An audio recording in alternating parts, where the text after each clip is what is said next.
تو اسلام نے میاں بیوی کے درمیان الفت و محبت اور رشتہ ازدواج کو باقی رکھنے کے لیے بڑا حکیمانہ تدابیر اختیار کرنے کے لیے کہا ہے، اور پوری کوشش کی ہے کہ میاں بیوی کے درمیان تفریق نہ ہو، یعنی جدائی نہ ہو۔ حسب خواہش رفیق حیات سے دل نہ ملنے پر اگر دل کسی طرح کا تقدر ہے تو اس کے لیے بڑے دل نشی انداز میں فہمائش کرتے ہوئے قرآن مقدس ارشاد فرمایا، اور ان سے اچھا برتاؤ کرو کھانے پینے زوجیت کے امور میں۔ پھر اگر وہ تمہیں پسند نہ آئے، بدخلقی یا کسی اور وجہ سے تمہیں پسند نہ آئے تو صبر کر لو، جدائی مت چاہو۔ قریب ہے کہ تمہیں کوئی چیز تمہیں ناپسند ہو اور اللہ تبارک و تعالیٰ اس کے بدلے میں کوئی دوسری بھلائی عطا فرما دے گا۔ یہ اللہ کا وعدہ ہے کہ اگر بیوی کی کچھ ادائیں تمہیں پسند نہ آئے تو اللہ تبارک و تعالیٰ ان بیوی کے اندر کچھ ایسی باتوں کو پیدا فرمائے گا کہ جو باتیں تمہیں پسند آئے گی۔ اس بات کی گارنٹی اللہ تبارک و تعالیٰ نے لی ہے۔ تو اللہ کے وعدے پر اللہ نے جس چیز کا وعدہ کیا، اللہ کے وعدے پر بھروسہ ہونا چاہیے، اللہ کے وعدے پر یقین ہونا چاہیے۔ کس طرح کا بھروسہ، کس طرح کا یقین؟ وہ یقین اور وہ بھروسہ جو حضرت موسیٰ علیہ السلام کے ماں کو اللہ پر بھروسہ تھا۔ کیا امید، کیا بھروسہ حضرت موسیٰ علیہ السلام کے ماں پر؟ حضرت موسیٰ علیہ السلام پیدا ہوئے، ماں کی گود میں ہے، 2-3 دن کا بچہ ہے، اللہ تعالیٰ فرما رہا ہے فَأَلْقِهُ فِي الْيَمِّ، ان کو سمندر میں ڈال دو۔ اللہ تبارک و تعالیٰ ایک ماں کا امتحان لے رہا ہے کہ اس بچے کو سمندر میں ڈال دو، وہ بھی ایک ایسی ماں سے، ایک اپنے پیدا ہو کے 2-3 دن بھی نہیں ہوئے، ان کو حکم دیا جا رہا ہے وَأَلْقِهُ فِي الْيَمِّ، سمندر میں اس بچے کو ڈال دو۔ موسیٰ علیہ السلام کے ماں کے دل میں پشو پیش ہو رہا، آگے پیچھے ہو رہی کہ بھئی جو ہے ایک ہی بیٹا ہے، میں اس کو ڈال دوں سمندر میں، پھر رب تعالیٰ کیا ہوگا میرا؟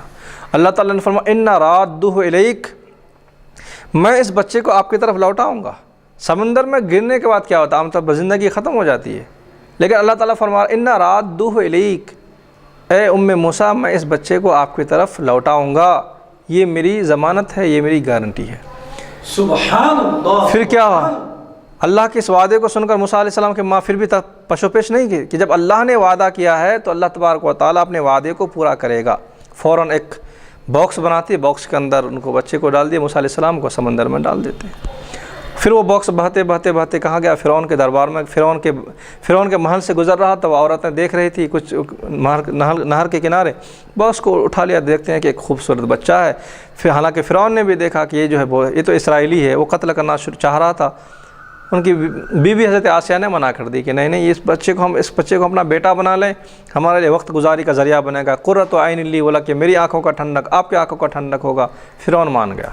اللہ تبارک و تعالیٰ نے بتایا یہاں پر کہ جو اللہ تبارک و تعالیٰ چاہے وہی ہوگا۔ فرعون چاہتا تھا کہ موسیٰ علیہ السلام پیدا نہ ہو، لیکن اللہ تبارک و تعالیٰ نے موسیٰ علیہ السلام کو پیدا کیا اور اپنے نبی کی پرورش وہاں کیا، اپنے دشمن کے گھر میں۔ عدو لی و عدو اللہ، ایسی جگہ میں نے موسیٰ علیہ السلام کی پرورش کی جو میرا دشمن اور خود موسیٰ علیہ السلام کا دشمن ہے۔ اللہ کا چاہا ہی پورا ہوگا۔ انسان لاکھ چاہے، فرعون نے لاکھ چاہا، 70,000 بچوں کو اس نے ذبح کر دیا، یذبحون ابناءہم، اس نے ہزاروں بچوں کو قتل کر دیا۔ اللہ تبارک و تعالیٰ نے فرمایا کہ نہیں، اللہ کا چاہا پورا ہوگا۔ فرعون چاہتا تھا کہ موسیٰ علیہ السلام پیدا نہ ہو، اللہ نے چاہا کہ پیدا ہو، تو وہاں پرورش کیا اللہ تعالیٰ نے کہ جہاں پر جو ان کا دشمن تھا اللہ کا دشمن تھا۔ تو اللہ کے وعدے پر یقین، اللہ نے جس بات کو فرمایا اس کے متعلق یقین کامل ضروری ہے۔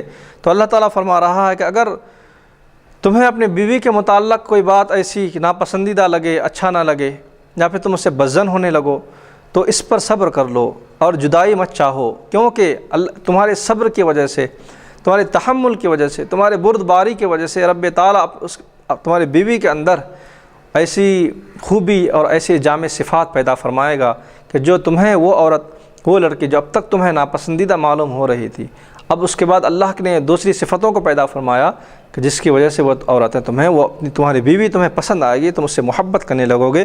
تو اس محبت کی ذمہ داری رب تعالیٰ نے خود لی ہے۔ صرف اور صرف اہل ایمان کو اور مسلمانوں کو اس پر یقین کی ضرورت ہے۔ اگر یقین ہو جائے تو پھر جو ہے زندگی میں بہاریں ہوں گی اور کسی ناپسندیدگی امور میں کوئی جھگڑا، اختلافات، فساد نہیں ہوگا۔